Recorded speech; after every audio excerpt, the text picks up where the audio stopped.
हाय! तर आज आम्ही निघालोय जेजुरीला जायला आणि तिथून पुढे आम्हाला पुण्याला सुद्धा जायचं होतं. तर जेजुरी गडाची गंमत सांगू का? आमचं लग्न 2020 साली झालं होतं. त्यानंतर ना आम्ही दर्शन घेण्यासाठी जेजुरीला गेलो होतो. पण नेमकं तेव्हाच कोरोना स्टार्ट झाला असल्यामुळे आम्हाला तिथूनच खालून रिटर्न यावं लागलं. कारण सगळे मंदिरं वगैरे बंद झालेले होते तेव्हा. त्यानंतरनं 6 वर्षांनी आज आम्ही पहिल्यांदा परत जेजुरीला गेलो आणि मी याच्या आधी कधी जेजुरी गड पाहिलासुद्धा नव्हता.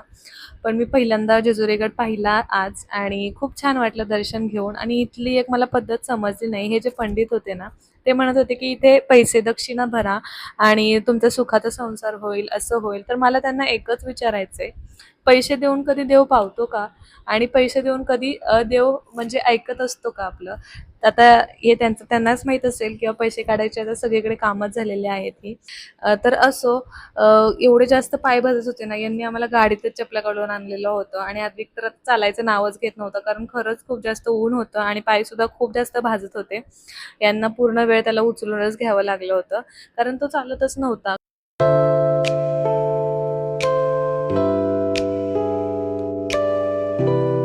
पुण्याचं आमचं काम होतं ते झालं आणि आम्ही रिटर्न यायला निघालो आणि हायवेला आम्हाला सातबारा हॉटेल लागलं. तर म्हटलं जाऊया, बघूयात तरी. याच्याबद्दल खूप ऐकलेलं होतं, रील्समध्ये पाहिलं सुद्धा होतं.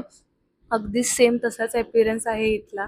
अगदी पारंपरिक, सगळं शेणाने सारवलेलं, डायनिंग पद्धत, बैठक पद्धत, परत बाहेर मॉडर्न पद्धत, सगळं अगदी जसं रील्समध्ये दाखवतात ना तसंच होतं. आणि जर टेस्टचं जर म्हणाल ना, तर टेस्ट ओके, ओके होती. आणि त्याच्यानंतर आम्ही इथे वाट पाहत बसलो होतो आमचं जेवण येण्याचं.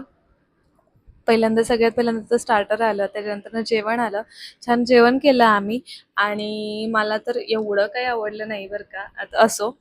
तर परत रिटर्न यायला निघालो आणि छान तिथं देवीचा फोटो होता, दर्शन घेतलं आणि भेटते तुम्हाला पुढच्या नवीन व्हिडिओमध्ये. तोपर्यंत चॅनलला नक्की सबस्क्राईब करा. Thank so much for watching.